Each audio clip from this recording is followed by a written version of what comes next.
একটু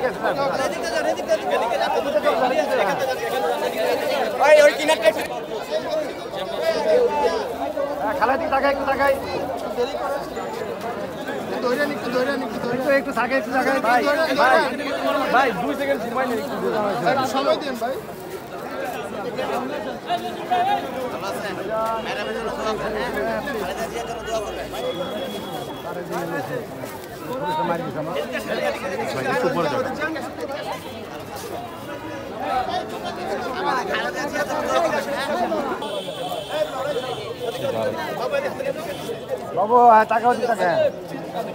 দীর্ঘ 16 বছর পর আপনাদের সামনে একেবারে ওপেন মাঠে উপস্থিত হয়ে আপনাদের সাহায্য সহযোগিতার জন্য হাত বাড়িয়েছি। বিএনপি ভারপ্রাপ্ত চেয়ারম্যান জনাব তারেক রহমানের নির্দেশে আপনারা জানেন যে করোনাকালীন এবং জাতীয় দুর্যোগপূর্ণ পরিবেশে বরাবরই বিএনপি ভারপ্রাপ্ত চেয়ারম্যান এবং আমাদের দেশনেত্রী বেগম খালেদা জিয়ার নির্দেশক্রমে আপনাদের পাশে ছিলাম। বিভিন্ন মামলা হামলা নির্যাতনে আমাদের দলীয় নেতাকর্মীরা এই 16 বছর নিপীড়ন নির্যাতন সহ্য করেছে, গুম হয়েছে, খুন হয়েছে, তারপরও আপনাদের পাশে এই 16 বছর আমরা আপনাদের পাশে ছিলাম। করোনাকালীন এই যে পতিত যে স্বৈরাচারী সরকারের পতন হয়েছে, সেই স্বৈরাচারী সরকার জাতীয় দুর্যোগপূর্ণ পরিবেশ আসলেই তারা লুটপাটে ব্যস্ত হয়ে যায়।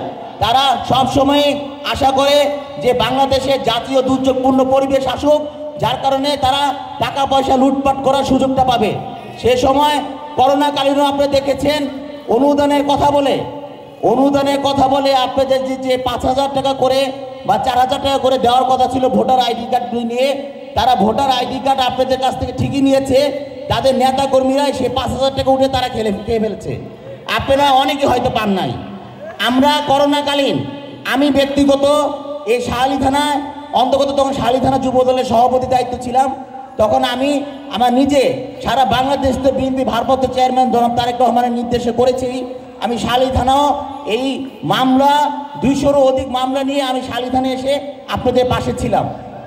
সুতরাং এলাকাবাসী যে স্বৈরাচারী সরকারের পতন হয়েছে, আজকে দেখেন আজকে তাদের একটা অঙ্গ সংগঠন আজকে হলো প্রতিষ্ঠাবার্ষিকী, কোথাও তাদেরকে দেখা যাচ্ছে না।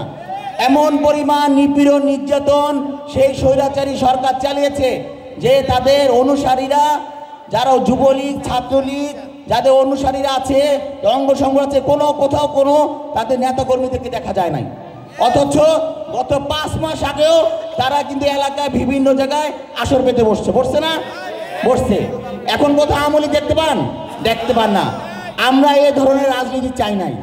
আমরা চেয়েছিলাম এবং আমাদের যে শহীদ রাষ্ট্রপতি জিয়া রহমান, যাকে এই স্বৈরাচারী সরকার দেশে আসা 13 দিনের মাথায় যাকে হত্যা করা হয়েছে, সেই স্বৈরাচারী সরকার হাসিনা সহ তার দল সহ বাংলাদেশে যে কটা দল ছিল, আমাদের শহীদ রাষ্ট্রপতি জিয়া রহমান বহুদলীয় গণতন্ত্র প্রবর্তন করেছিল, সকলকে নিয়ে রাজনীতি করা একটা সুযোগ করে দিয়েছিল।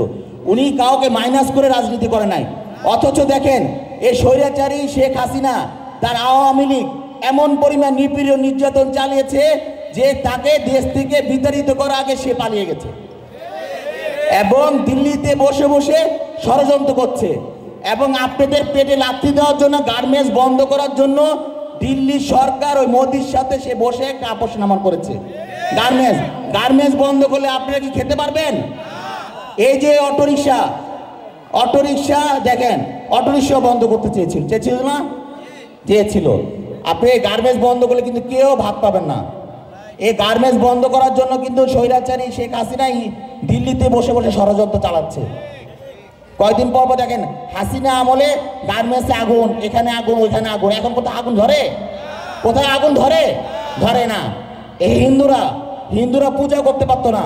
পূজার এখানে গেলে এই স্বৈরাচারী শেখ হাসিনা যে পরিমাণ প্রশাসন দিয়ে তাদেরকে গার্ড দিয়ে রাখতো, তারা ভয় বেরোতো না যে জঙ্গিরা তাদেরকে আক্রমণ করবে। এখন কোনো জঙ্গি আছে? নাই। এই সব কিছু তাদের নাটক ছিল।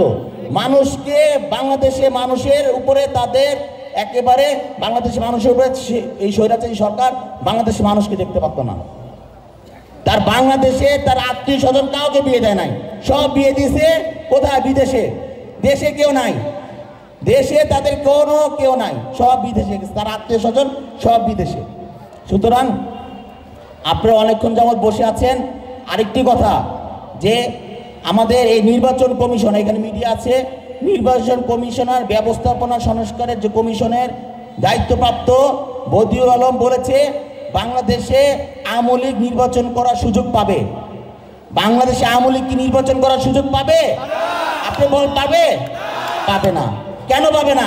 আমাদের কোনো বাধা নাই, আমাদের কোনো বাধা নাই। আওয়ামী লীগ যে নির্বাচন করবে আমাদের কোনো বাধা নাই, বরং তারাই সাহস করে জনগণের কাছে যে ভোট চাইতে যাবে এই সাহসিকতা তারা রাখে না। রাখতে পারবে? কারণ এ দেশে মানুষকে এই স্বৈরাচারী সরকার হেলিকপ্টার দিয়ে গুলি করে মেরেছে না? রাজপথে থাকার সাহস না থাকার কারণে হেলিকপ্টার দিয়ে, ওই যে স্নাইপার রাইফেল দিয়ে তাক করে করে, একেবারে টার্গেট করে করে মানুষকে মেরেছে, ছাত্রকে মেরেছে, আপনাদের ভাইকে মেরেছে, আপনাদের সন্তানকে মেরেছে, বোনকে মেরেছে, সবাইকে মেরেছে, যার কারণে এই স্বৈরাচারী সরকারের পতন হয়েছে। সুতরাং বদিউল আলম যাই বলে না কেন, ওই যে আমাদের সাকর সাহেব বলেছিল যে আওয়ামী লীগের পক্ষে বলেছিল, সুতরাং সাকর সাহেব কিন্তু ওই জায়গায় থাকতে পারে নাই। এই বাংলাদেশের জনগণের বিক্ষোভের মুখে তার পদত্যাগ করতে হয়েছে না? পদত্যাগ করতে সে বাধ্য হয়েছে। বদিউল আলম কেন, এরকম 100 বদিউল আলম আসলেও বাংলাদেশে এই স্বৈরাচারী শেখ হাসিনাকে ঠাঁই দিতে পারবে না। কারণ এই বাংলাদেশে স্বৈরাচারী শেখ হাসিনার কোনো জায়গা নাই, কারণ জনগণের বুকে তারা গুলি চালিয়েছে। ভোট দেওয়ার ক্ষমতা, জনগণের ধারে ধারে গিয়ে ভোট দেওয়ার ক্ষমতা তাদের নাই, সাহস নাই। সে সাহসিকতা আওয়ামী লীগ রাখে না।